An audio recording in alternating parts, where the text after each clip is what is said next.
এই যে আমি বললাম ফুলের সাথে আলিঙ্গন করা, বারান্দায় এসে বসে রইলাম। কত সুন্দর একটা সকাল। এই সকাল পাবো কোথায়? সে তো সকালবেলা উঠলে, আমি যদি 9টা বাজে উঠি তাহলে কি এই সকালটা পাবো না? তো চলুন এবার ঠাকুর ঘরে যাই। ঠাকুরের ফুলগুলো তো রান্না করে চলে এলাম।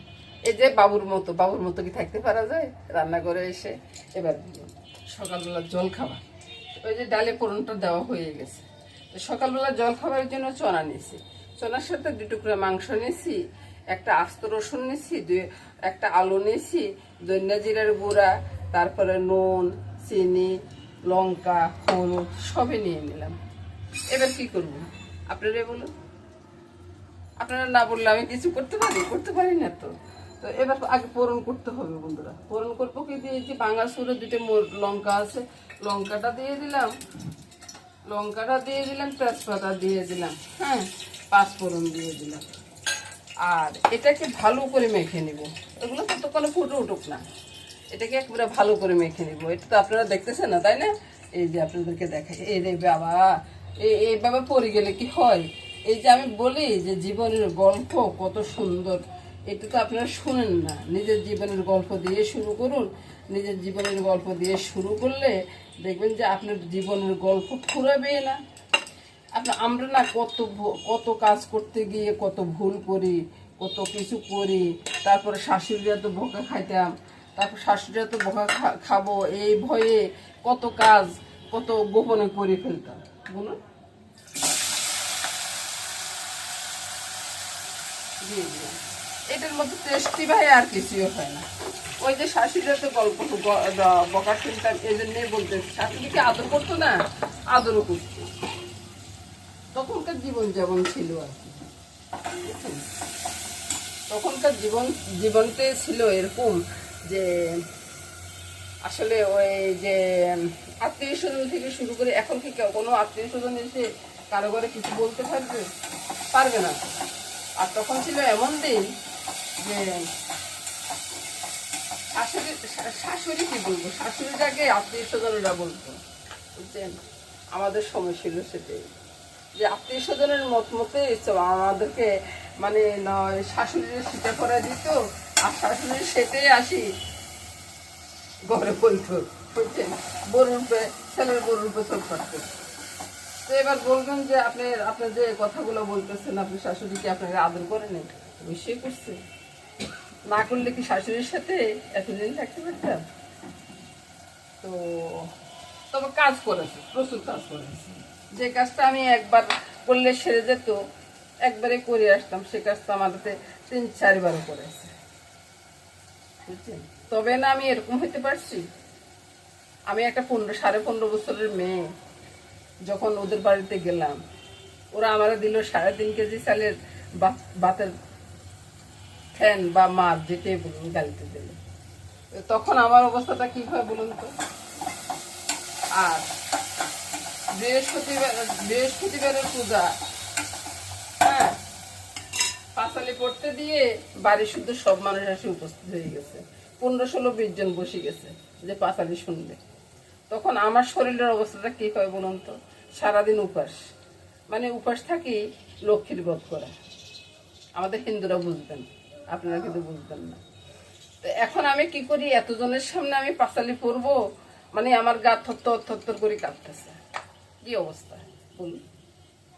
এরকম কি আপনাদের অবস্থা ছিল না? তো আমার জীবনের গল্প বলতে গেলে আপনারা কতক্ষণ শুনবেন? এই তো টাইমটা পুড়ে যাচ্ছে। সবকিছু তো দেখাই দিলাম। একটু জল দিয়ে দিব, গরম জল দিয়ে দিব, গরম জল দিয়ে সিদ্ধ করব, সিদ্ধ করার পরে নামিয়ে নিব। আর কোনো পুরনের দরকার নেই।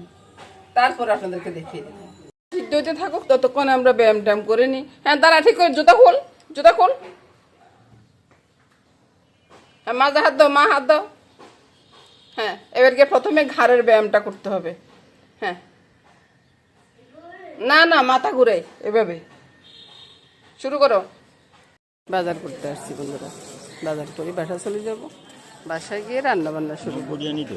সকালবেলাটা তো শুরু হয়ে গেছে, বাকিটা মামুনি দেখতেছে, আর আমি গিয়ে ফিনিশিংটা দিব আর কি।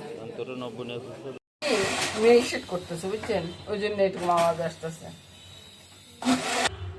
ওই যে ডালটা বসে দিয়ে গেলাম না, তো তারপরে ওই যে দাদু ভাইটা একটু ওই যে নাচার আছে একটু ব্যায়াম বলবো না, আমি একটু বলবো যে নাচানাচি। তো এই যে চিকেন আছে, এটা আলু আছে, সবগুলাকে একটু ম্যাশ করে দিচ্ছি বুঝলেন। হ্যাঁ না রে ভাই, নাই নাই নাই, দাদু ভাই আচ্ছা আচ্ছা আচ্ছা আচ্ছা আচ্ছা আচ্ছা। তারপরে ম্যাশ করে দিলাম, আর গরম জল দিলাম, ঠান্ডা জল দিব না। এই যে রসুনটা আছে, রসুনটাকে টেপে এভাবে দিই। মামনি একটু দারচিনি এলাচি গুঁড়াটা দিয়ে দিত বাবা। এবার দারচিনি এলাচি গুঁড়াটা দিয়ে দিই, দিয়ে তারপরে গরম জল দিয়ে দিব বুঝছেন। গরম জল দিয়ে দিয়ে একটু বলক আসলে নামিয়ে নেব।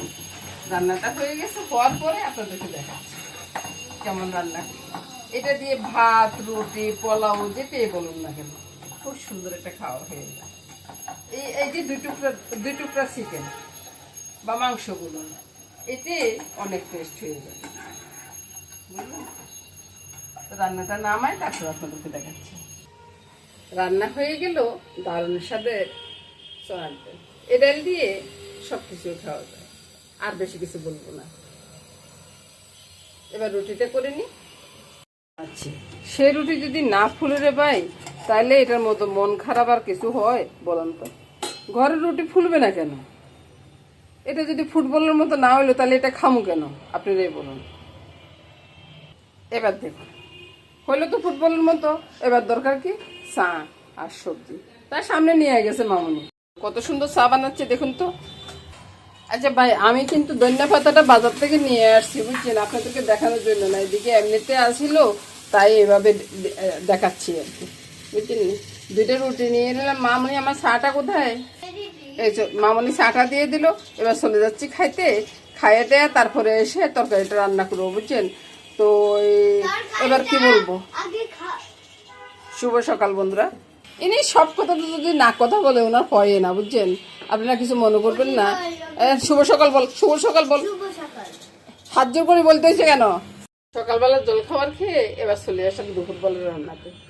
তো দুপুরবেলার রান্নাটা কি হবে বন্ধুরা, একটা তরকারি রান্না করবো আলু দিয়ে মাছ দিয়ে। অলরেডি রান্না হয় না তো, সবাই বলতেছে যে আলু দিয়ে মাছ দিয়ে রান্না করতে, তাহলে একটা তরকারি দিয়ে হয়ে যাবে। তো চলুন যাই মাছ রান্নাটা শুরু করি। কিছু দিয়ে পরিষ্কার করে নিয়ে আসছি। এবার নুন হলুদ মাখানোর পালা। আর মাছ আর আলুর ভিতরে আমি একসাথে নুন হলুদটা মেখে নিচ্ছি, তারপর ভালো করে মেখে নেব। ওই যে বললাম আজকে একটা রান্না দিয়ে খাবো, সেই জন্য এভাবে সুন্দর করে মেখে নিচ্ছি। এবারে দিয়ে ফিরে গেল কড়াইতে তেলটা দিয়ে দিছি, তেলটা গরম হয়ে গেছে। এবার মাছগুলো প্রথমে ছেড়ে দিই, মাছগুলো ভাজা হতে একটু মশলাটা বেটে নিব। এবারে এদিকে ফিরে গেল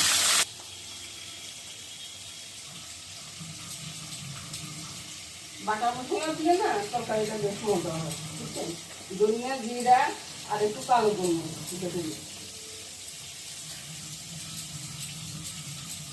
ওটাকে মাছটা একটু উঠে দিই। মামুনির কথা বলতেছি বুঝছেন, এটাকে আমি মাছগুলো একটু উল্টে পাল্টে দিচ্ছি। মাছগুলো মোটামুটি বাজা হয়ে গেছে, আবার বেশি বাজলে দাদু বাড়ি খেতে পারে না বুঝছেন। মাছ তুলে এবার আলুগুলো ছেড়ে দিচ্ছি, আলুটাও ভাজা হয়ে যায়। এবার বাটা মশলাটার সাথে নুন, লঙ্কা, আপনার চাইলে লঙ্কা একটু বেশি দিতে পারেন।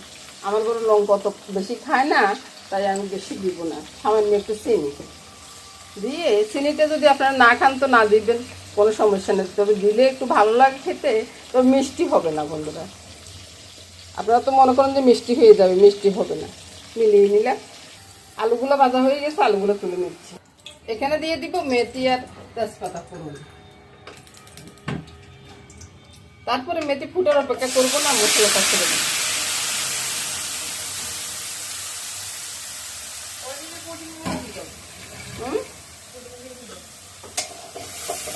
কি করবো, নেড়ে ছেড়ে মশলাটা কষিয়ে নিচ্ছি। আপনারা তো মনে করতেছেন প্রতিদিন আমি তো আলুর তরকারি আগেও রান্না করছি, এখন আবার দেখাচ্ছি কেন ভাই? আমি যদি প্রতিদিন আলুর তরকারি খাই, আলুর তরকারিটা না দেখাই অন্য কি তরকারি দেখাবো বলুন তো বন্ধুরা? আমি আলুর তরকারিটা ভালোবাসি, আলুর তরকারিটা খাই, তাই দেখাই এবার কষানোটা হয়ে গেছে, মাছ আলু সব একসাথে দিয়ে দিলাম, দিয়ে একটু নেড়ে ছেড়ে দিলাম। একটু সাবধানে নাড়তে আর কি, যদি মাছগুলো ভেঙে যায় ওই আর কি। একটু সাবধানে একটু নেড়ে ছেড়ে দিলাম, নেড়ে ছেড়ে দিয়ে এবার আমি কী করবো, গরম জলটা দিয়ে দেবো। মামুনি এখন কি ভাত বসাবা?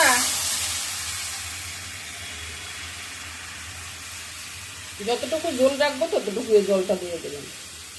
আজকে একটু লম্বা জল রাখবো, বুঝছেন? লম্বা জল চিনেন? চিনেন না তো? লম্বা জল মানে পাতলা জল আছে, তো একবারে পাতলা জল হবে তাও তো না, আলুগুলো একটু ভেঙে টেঙে দিব, তো তখন আলু একটু ঘন হয়ে যাবে। ব্যাকে কয় যে আমি নাকি তরকারি বেশি রান্না করি, আপনাদের মেসমশাই তো বলে, তো সেই জন্য এখন থেকে আমি এক তরকারি রান্না করি, বুঝছেন? তো ওই জন্য এক তরকারি হয়। এই তো কয়েকটা আলুকে ভেঙে নিলাম, এরকম বুদ্ধি থাকলে মানুষ গজ্জা মেয়ে জানা, বুঝছেন? ওই মুখে তো কথাটা আসতেছে না, কি করবো বলুন? এবার ঝোলের সাথে একসাথে মিলিয়ে আবারও ছেড়ে দিই, বুঝছেন? তাহলে তরকারি ঘন হইতো না, তরকারির বাপ ঘন হইতো। এবার দেখুন তো তরকারির কালারটা যেমন সুন্দর হয়ে গেছে, তরকারি ঘনত্বটা বেড়ে গেছে। এবার আমি নামিয়ে নিব। বাইরে আমি আবার ওই যে অন্যের বাহাদুরি করি না, নিজের বাহাদুরি নিজে করি, বুঝছেন? অন্যের বাহাদুরি করার মতো অনেক মানুষ আছে, কিন্তু আমার বাহাদুরি করার মতো কোনো মানুষ নাই, আমার নিজেরে করতে হবে। এবার ভাই তরকারিটা একবার দেখুন তো, কত সুন্দর একটা তরকারি রান্না করে ফেললাম আমি দিয়ে। আজকের রান্না বান্না শেষ, আগামী দিন আবার দেখা হবে বন্ধুরা। ততক্ষণ পর্যন্ত সবাই ভালো থাকুন, সুস্থ থাকুন, সুন্দর থাকুন, এই কামনাই করবো। নমস্কার বন্ধুরা।